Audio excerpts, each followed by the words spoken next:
As voted by you guys, today we're going to be doing some questions, 6 questions in regards to the Necron Lychguard. So we've got 6 questions for you today. Now the Lychguard were voted in by yourselves and we had about 1,000 votes again, pretty cool. 39% of the vote went to the Lychguard. Oracle the Diviner 24% and the 2 others had 18%. So a bit more closer than the other ones.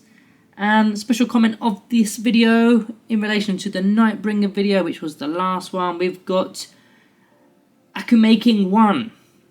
When's GW finally going to update your models like the Nightbringer anyway? Yeah, you're talking facts there, because the Nightbringer, as well as the Transcendent Catan, as well as the Deceiver, all need an upgrade. It's why I'm reluctant to buy the Deceiver, and I've had to borrow Nick's in the battle report quite recently. Yeah, they need to make all 3 of them like the Void Dragon, and we shouldn't have to buy an obelisk just to get the Transcendent Catan, should we? I should 3D print it. Anyway, that's the poll done, that's the comment done. We've got 6 questions today, 6-ish, because there's a few extra bonus ones in there too. So today we're looking at the Lychguard.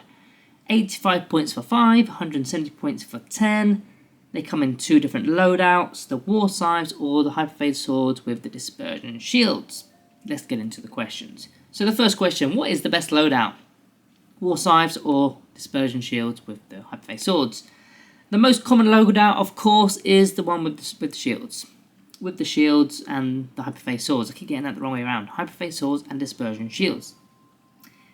Now this option will offer less damage output because you're not damage 2, you're damage 1. Your strength is lower, your AP is lower. You do get more attacks, but other than that, it's mainly negatives when you're comparing it to the War Scythe. However, you do get that 4+ invulnerable save with shields, which is something that the War Scythe's loadout do not get.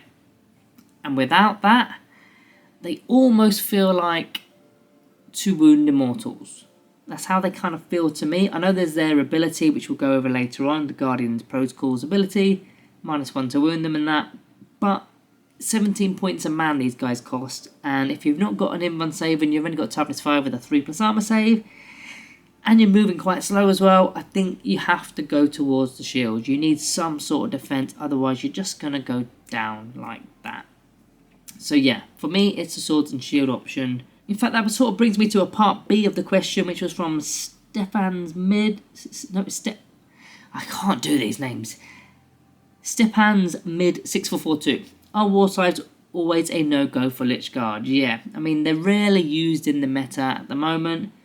I mean, they're pretty strong. When you look at the actual statistics, it's strength 8, -3 AP, 2 damage of devastating wounds. That's nothing to ignore. That's pretty good stuff. Anti-infantry, that's absolutely slicing through power armor, removing intercessors like that. But I just wouldn't ever take War Scythes nowadays. You've got different options, and the role of the Lychguard in the past 2 editions really has massively changed. They're not now this beat stick unit going around just absolutely slicing things up.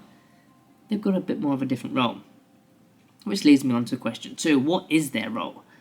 For me, as I mentioned, in the past edition or 2, it's sort of changed and they're more of a sit and hold type of unit. Get onto a no man's land objective or stay on the home objective, put the shields up and hold the fort. Hold the fort, get your primaries in, maybe you get some secondaries. I mean, you've got a few secondaries like secure no man's land, extend battle lines, area denial, cleanse if you're doing actions with them. Anything that relates to the objective or doing a little action on that objective. There's also the newer ones like recover assets, sabotage. They can also work okay with Lychguard too.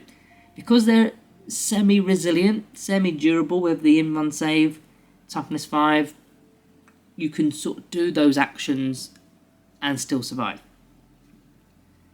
Now, in the past, they were probably thought of as more of an offensive unit rather than a defensive unit kind of thing, but nowadays we've got so many other units that can do that role and do it much better. Which brings me on to the next question. How do they compete on damage? Nowadays, when you think of offensive melee units, you're thinking of the Skullbait Destroyers, you're thinking of the Catans, you're thinking of the Canoptic Wraiths maybe. I know they're not as punchy.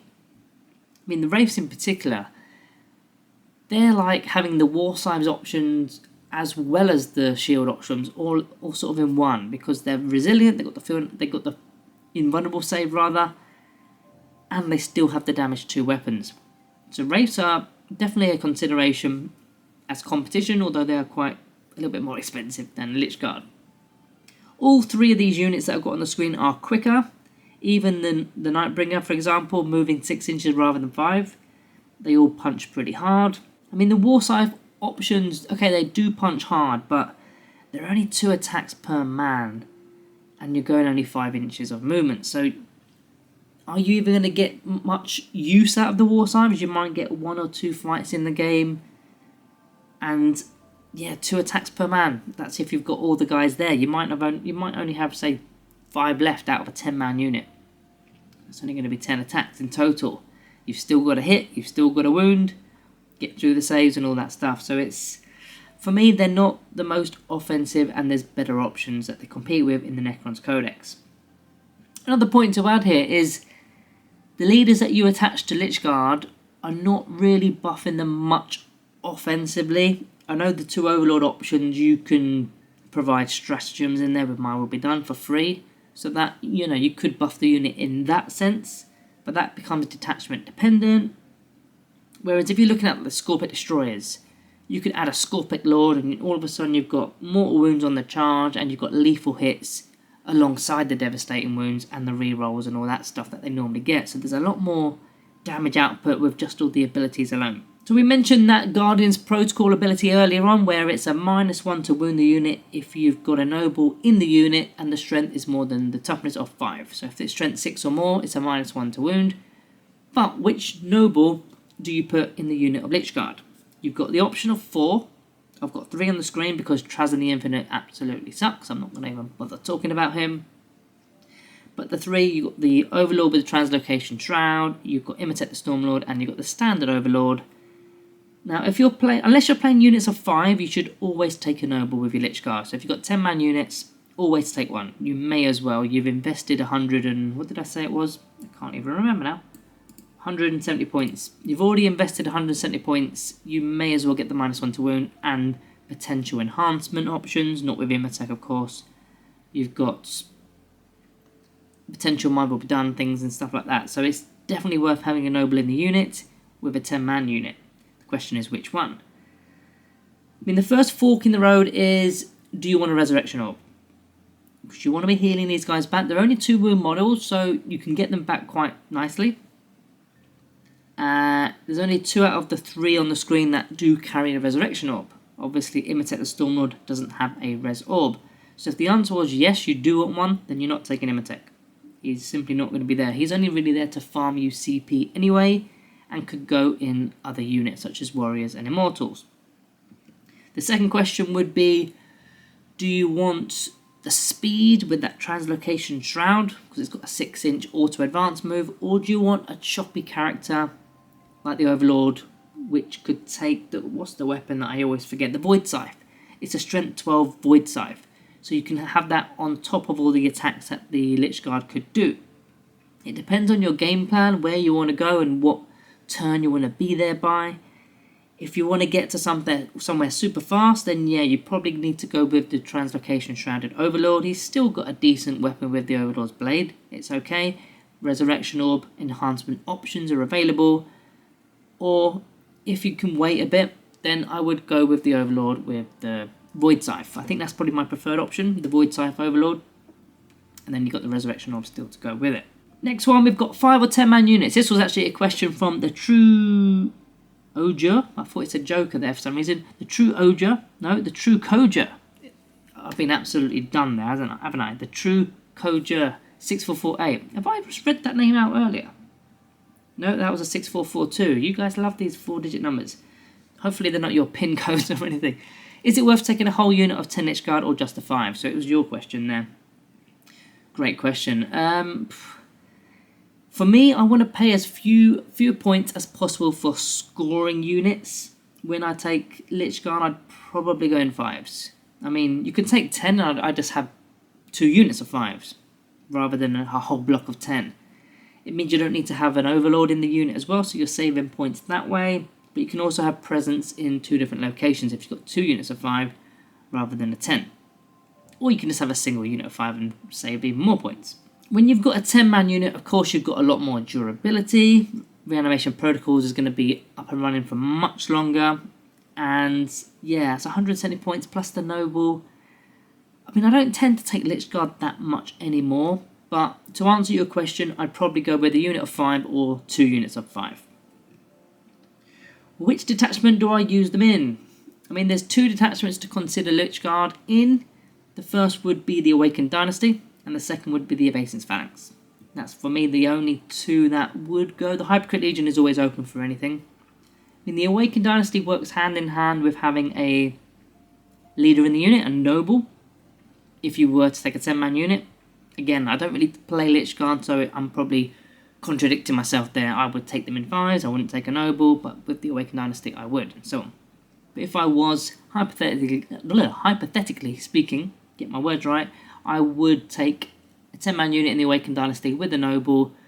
You're going to be hitting on 2s with your Hyperphase Swords. And there's also a cool couple of perks in there. For example, Protocol of Hungry Void. You get +1 to the strength, which is okay. You also get a bit of AP because you've got a leader in the unit. That's cool. This will be done for free because you've got the Noble Overlord in the unit. So it doesn't cost you anything to use the Protocol of Hungry Void. Then I would also maybe spend 20 points on the Netherrealm Casket, which is basically stealth. Gives them more durability if you really wanted it. It's just an option there. The other one, what did we say it was? The Evasance Phalanx. The Evasance Phalanx, of course, the Worthy Foes detachment rule will apply because they've got the Lychguard keyword, and if there's an Overlord in there, that counts as well. And the cool things in, I mean, there's offensive perks and defensive perks in here. I would probably favour towards the defensive ones.